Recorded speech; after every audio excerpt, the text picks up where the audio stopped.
And we're back. Howdy y'all, this is Bonreal, back at it again with more Earthbound, and last time we were here, we defeated 5 evil moles, causing 5 evil problems in the gold mine, and were rewarded with absolutely nothing.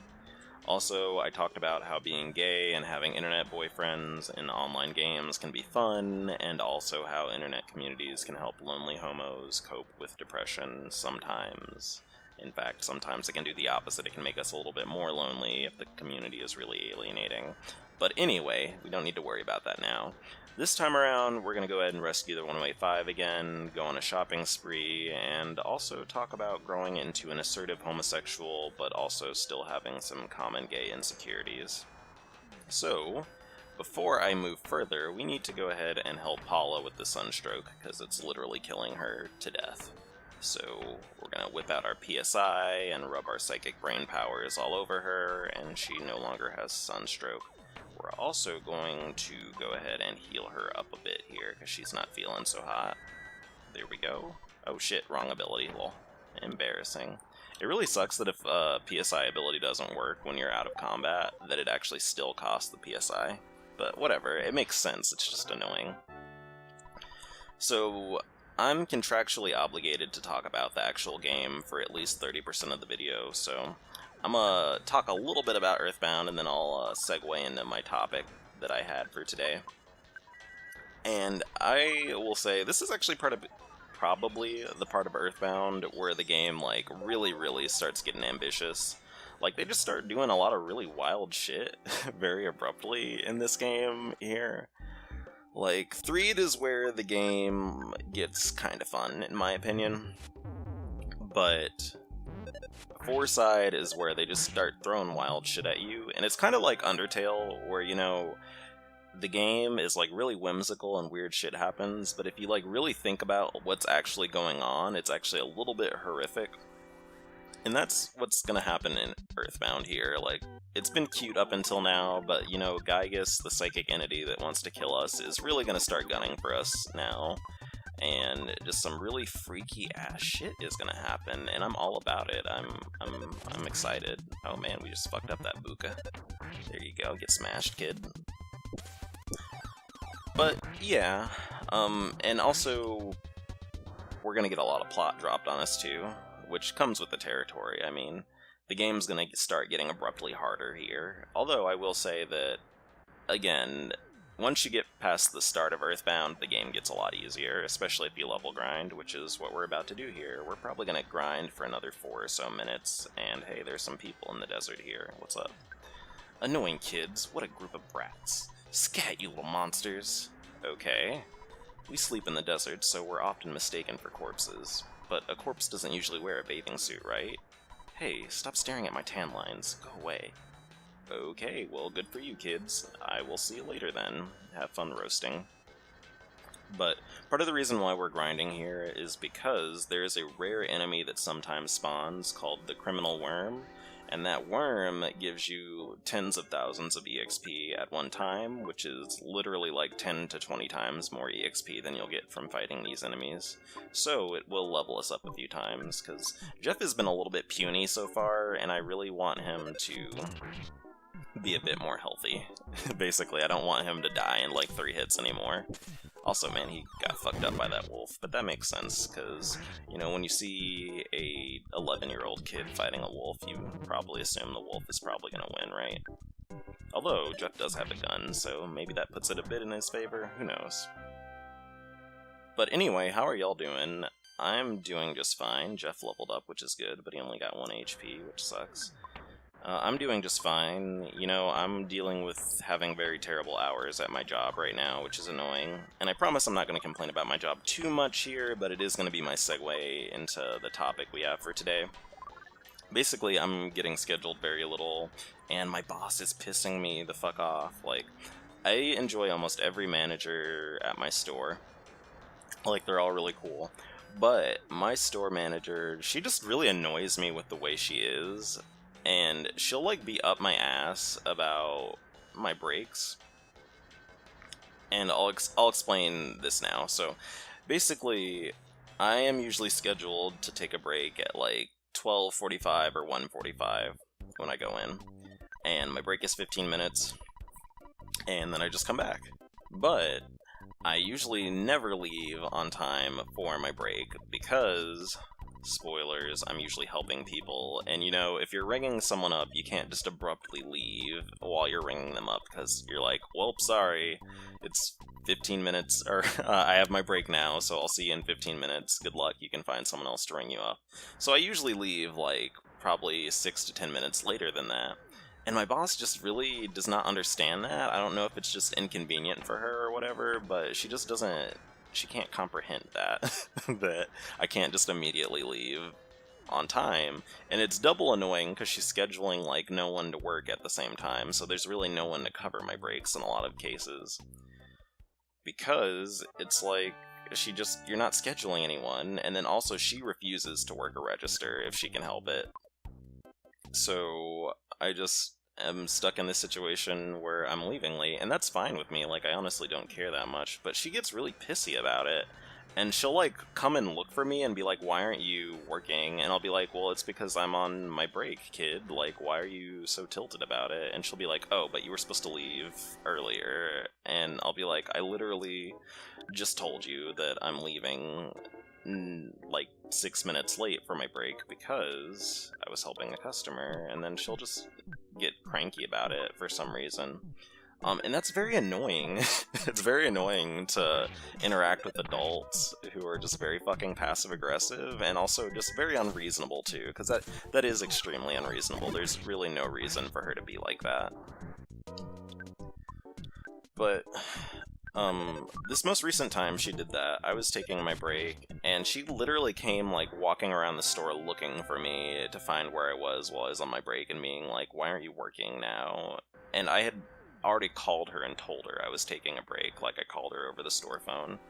And that really pissed me off, for one, because she acts like she needs to keep track of where I am, and I literally never, I do not really slack off when I'm working at all, so she has no reason to assume that I'm doing otherwise. And then also, on top of that, like, I leave and come back from my breaks exactly 15 minutes after I actually leave for my break. Like, I'm not going to start my break time while I'm physically working just because it's inconvenient for her. But anyway, this time I actually almost was like, are you going to fucking apologize to me? Because you're being really obnoxious, basically.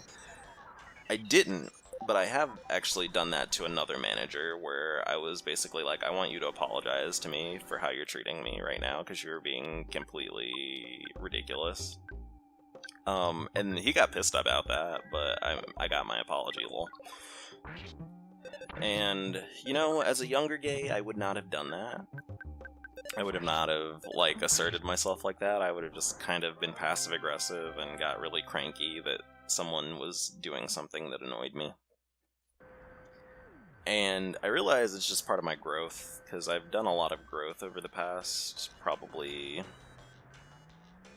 7, 8 years of my life. Since the end of high school, basically, till now, I have really grown a lot with asserting myself, because, okay, let me lay this out for you. Homosexuals, from my experience, tend to really avoid conflict like the devil. Like, a lot of us just really cannot deal with conflict.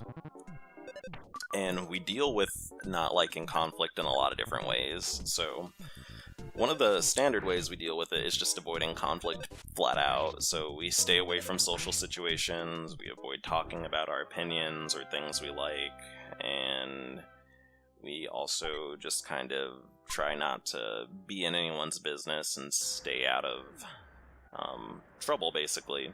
Which is cool, like, it's helpful. It's annoying being around people who are really dramatic, so you just want to avoid them. But you know, conflict is actually a very natural and important part of life. Sometimes you have to disagree with people so that you can come to some sort of resolution. And as a side note, and maybe my homosexuals of color can relate, you know, when you have ethnic parents and you're kind of, like, avoiding them or not being particularly social with them, sometimes they take that as you being very ungrateful, or just being very standoffish, and they tend to react very negatively to that. I'm trying to remember what this thing is weak against. I think it's PSI Fire. No, it's not. Whatever, I'll just bash it.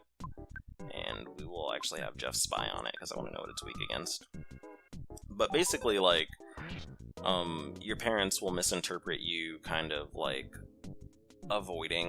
basically avoiding them as you being very standoffish, and that's not really the reason why that's happening. It's not to be standoffish, it's because you're scared, basically.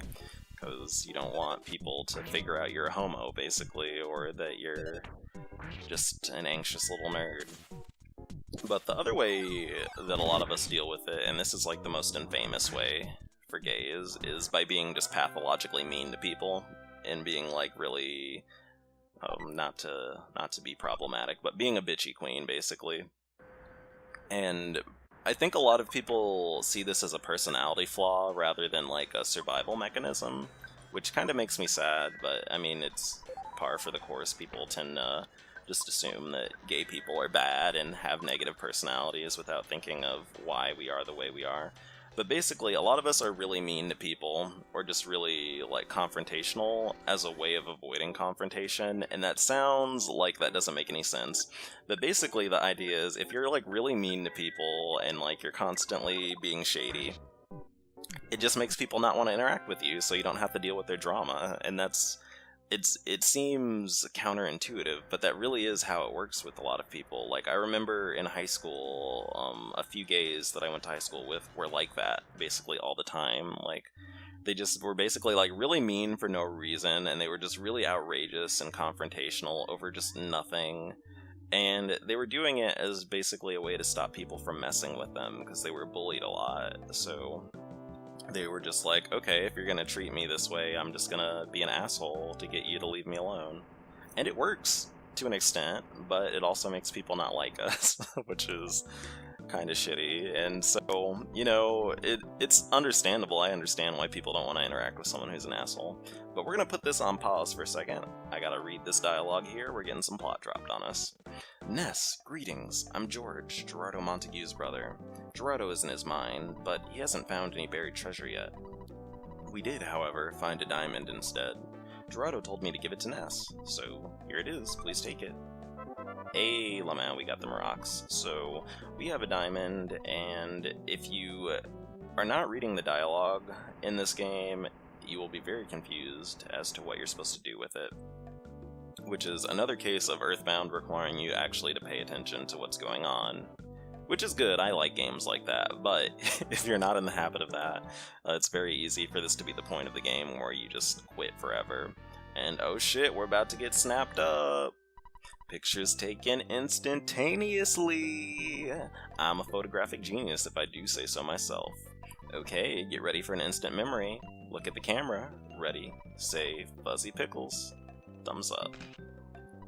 Wow, what a great photograph. It really will bring back the fondest of memories. And he pieces the fuck out like he just does. See you, nerd.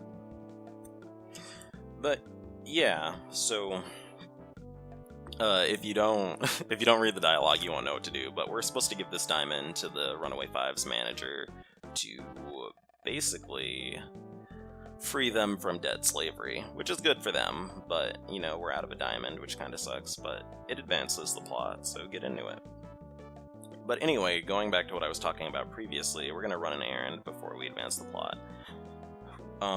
Basically what ends up happening is that, you know, a lot of us end up being really mean as a defense mechanism to avoid confrontation, which again, it's like, it seems like that doesn't make sense, but when you really think about, like, the reasons why people are the way they are, it does start to make sense. So, you know, if you're like that at all, maybe... I think a really good example of this is if you have resting bitch face. Maybe think about why you do. I'm not saying you have it because you're gay, but, like, you know, if you're worried constantly that people are gonna mess with you when you're in public, sometimes maybe you project a little bit of air of, you know... Oh, I did not actually buy the item I wanted. What the fuck am I doing here? I meant to get the broken gadget. But, you know, maybe you're projecting that air to defend straight against people and stop them from messing with you. But who knows? But anyway, the final way that I'm going to talk about, at least, that we deal with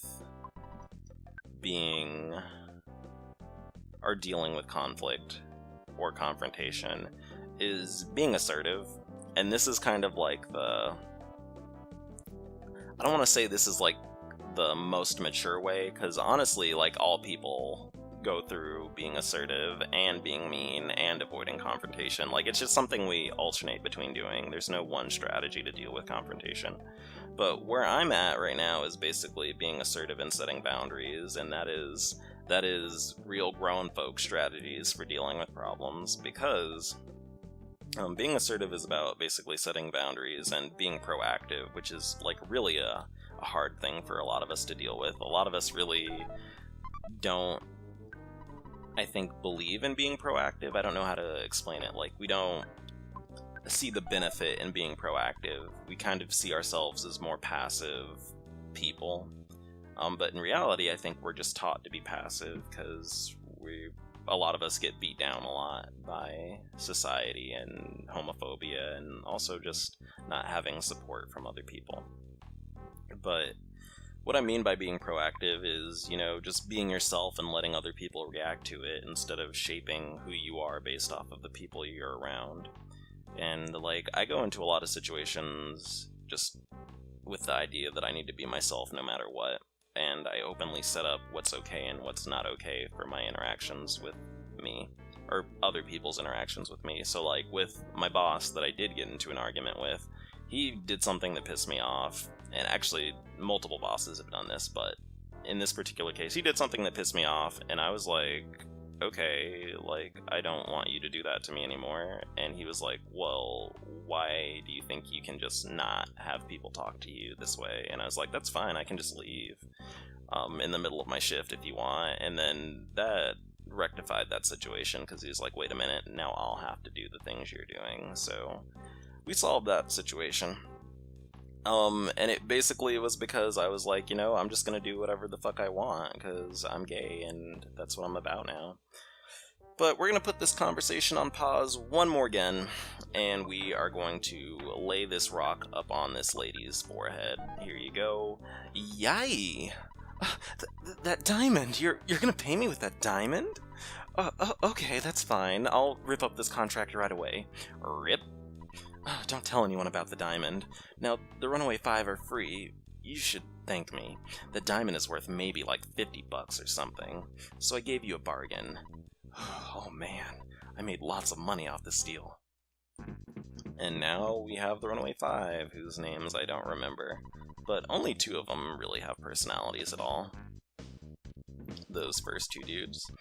We won't be so gullible anymore. Our fans are waiting, baby. Let's just do this one last show and then we'll get out of here.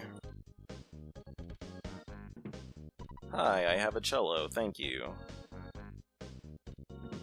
Yo, what's good? I have a saxophone and I'm singing. I'm singing and I have a saxophone, and that's great. Also, I can do a spin. Goodbye. And he's gonna get dragged out of here for wasting our time. So now they have a show to put on, and honestly, we're at like fucking 17 minutes, so I basically lied about what we're gonna do in this video, because we're not gonna see the show in this episode. Because I need to cut the fucking video. But, you know, I think this was a pretty good episode, commentary-wise. I think I had a pretty nice flow of talking. But, you know, if you are a homosexual or an LGBT of any identity, LGBT+, LGBT+++, 420, you know, smash that like and tell me what y'all do to deal with confrontation. Do you avoid it? Are you just, like, ready to fight whenever someone says something you don't like?